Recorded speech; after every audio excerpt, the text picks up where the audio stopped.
basketball has really consumed my life for a year. So I feel like it'll be good for me to kind of reflect back on everything that's happened. Like, I feel like I didn't even have time to really reflect on my college career because it ended so fast. I feel like taking some time to myself and really enjoying that and reflecting back. There's no place for it, and we've been professional throughout the whole entire thing, but I've never been called the things that I've been called on social media, and there's no place. Caitlin Clark recently shared that she'll be stepping away from basketball until April, while Alyssa Thomas opened up about the offensive comments she received from some of Caitlin's supporters. According to Ryan Ruo, Caitlin won't be involved in any off-season matchups, meaning it'll be more than 200 days before she hits the court again.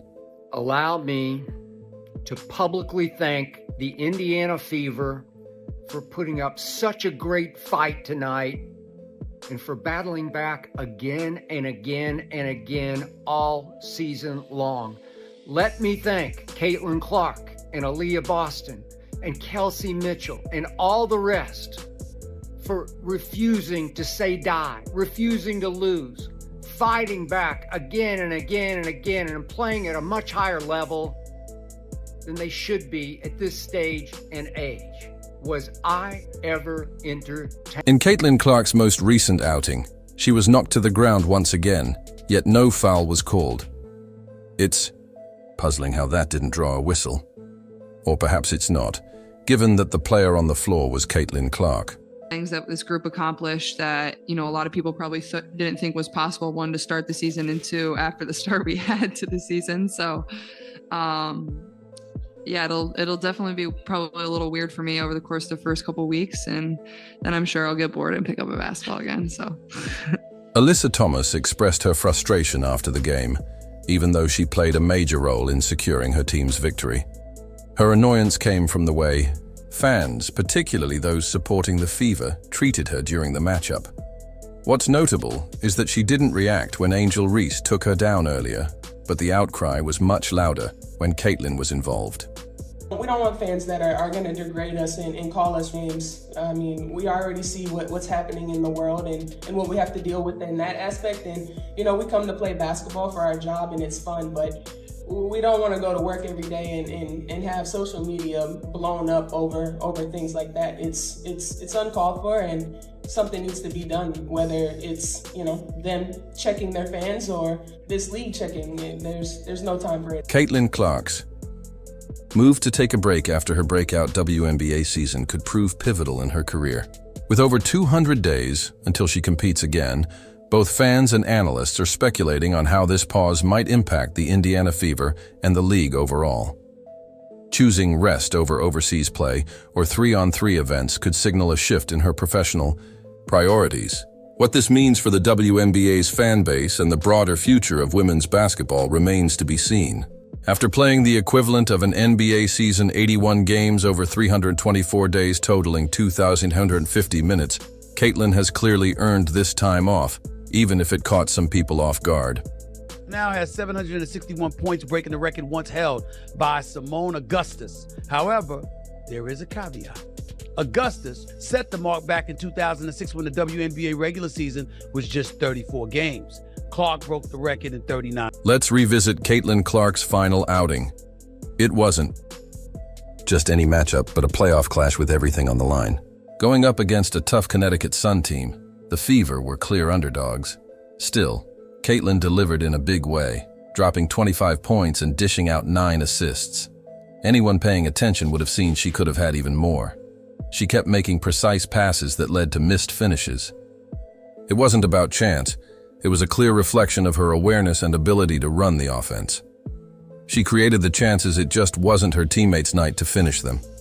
I would grade myself. I'm a tough grader. I feel like I had a solid year, but for me, the fun part is I feel like I'm just scratching the surface, and I'm one that's nitpicking every single thing I do. And I know I want to, help this franchise get even better, help my teammates get even better, be better for my teammates. And I know there's a lot of room for me to continue to improve. So that's what excites me the most. I feel like I can continue to get a lot better. And before we know it, I'm sure we'll all be back here. And Caitlin wasn't the only one under the microscope. In that game, the whole Fever roster was up against a serious test in the experienced and well-rounded Connecticut Sun. Still, Caitlin came out swinging, attacking the basket with confidence, firing off shots decisively, and doing everything possible to keep her team in the fight. A lot of players, a lot of these wonderful ladies who bust their tail to make the WNBA what it was. Here's the reality. It wasn't what it is. The quality of basketball may have been up to snuff, and you had somebody as popular as Cheryl Swoops who had her own signature shoe, had to deal with Nike and all of this other stuff. But the bottom line is, very few people gave a... Though Caitlin Clark's season came to a difficult end, there's no question it was a remarkable rookie year. This was the season where she firmly established herself as one of the league's top young stars. Her scoring skills, floor vision, and leadership made her the centerpiece of the Indiana Fever. What elevated her performance even further was how heavily every defense keyed in on her team's built entire strategies around stopping her. Yet Caitlin consistently found ways to overcome it, proving time after time that she's among the elite. It was a lot of fun watching Caitlin Clark's rookie season, which is now over. The Indiana Fever knocked out of the postseason by the Connecticut Sun in a 2-game sweep. And so we got to see the carryover from Iowa transition to the pro game, her ability to help develop a team's cohesion and chemistry. And we saw that work so well as the season went on. Clearly brought like a magnet phenomenal attention to the league, bringing new fans, a committed fan base, not just in her home arena, but bringing fans to away arenas and packing the houses and increasing different venues from smaller to larger because of their presence. It's been fun. One of Caitlin Clark's standout abilities is her incredible shooting range. Her knack for hitting deep threes with precision forces defenders to stay close, which in turn creates open lanes that she's quick to exploit with her speed and ball control. But Caitlin isn't just a scorer. She ranks among the WNBA's top facilitators. She moves the ball efficiently and ensures her teammates are active parts of the offense. Her passing vision sets her apart from other scorers who focus primarily on putting up points. In her most recent outing, she recorded 9 assists, and that total could have been higher if more shots had gone down. But the numbers only tell part of the story. What truly made Caitlin stand out was her leadership. Despite her age, she assumed a central role on the Fever, stepping up when it mattered most on both ends. Her blend of talent and leadership placed her among the league's most valuable assets this season. I think it's really just the fans, her fans, the Iowa fans, now the Indiana fans that are like, they ride for her. And I respect that respectfully, but sometimes it's very disrespectful. I think there's a lot of racism when it comes to it, and I don't believe she stands on any of it. Considering how intense the season was, Caitlin Clark's choice to take time off isn't surprising. While plenty of WNBA players opt to compete overseas during the break to maintain form and boost their income, Caitlin decided that rest was the better path. The physical toll of the season, particularly for high-usage players like her, can be immense. Playing internationally adds even more strain. After all she gave on the court, Caitlin knew that pulling back and prioritizing recovery would be the smartest move for her health and future performance. Caitlin Clark be a good pro? Absolutely. Will Caitlin Clark come into the WNBA and do what she's doing right now? Immediately? Absolutely not. Not gonna happen. Okay. I don't know. In addition to stepping away from overseas play, Caitlin Clark has also decided against participating in 3-on-3 basketball, a fast-paced format growing in popularity. While it might have been a way to stay in rhythm, Caitlin realized her body needed more than a scaled-back version of the game. It needed full rest. Her decision showed a level of wisdom uncommon in younger athletes. Many feel the pressure to stay in motion, but Caitlin understood the importance of full recovery to protect her long-term future. By taking this break seriously, she's giving herself the best chance to return fully recharged and ready for the demands of another WNBA season. Fourth in betting odds on being MVP of the WNBA. These people are so disrespectful and so unknowledgeable and so stupid that it gives women's basketball a bad. A recurring challenge Caitlin Clark dealt with this season was the lack of calls in her favor. Whether she was getting bumped on the drive or contested at the arc, whistles were often silent. For a player of her status, it became a point of frustration. Given her role in the league, Caitlin anticipated a level of officiating that matched the respect other top-tier stars receive. But game after game, she came up empty on contact that others would have likely drawn fouls for. I got a technical for basically being mad at myself because I missed the three and then I went and hit the backboard, and he told me it was disrespectful to the game of basketball. So I don't know, it reminded me of the technical that I got in college where I said, damn it, where it's like a personal frustration. Had nothing to do with my team, had nothing to do with their reffing, had nothing to do with other team. It was just because I'm a competitor and I felt like I should have been making more shots. So, but I think he fired me up to continue to play a lot harder. I thought we got a lot better after he did that. So I want to thank him for that.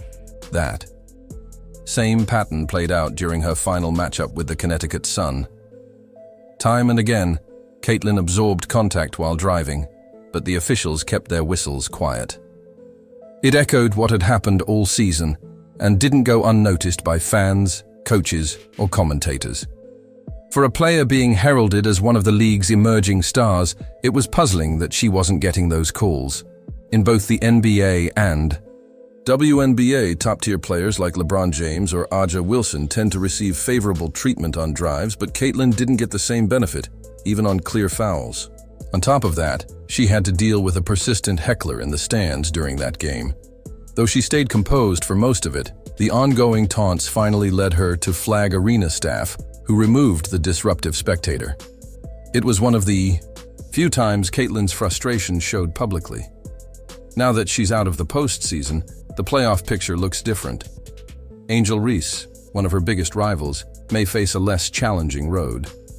Though Angel hasn't said much about Caitlin's absence, the shift in competition is clear.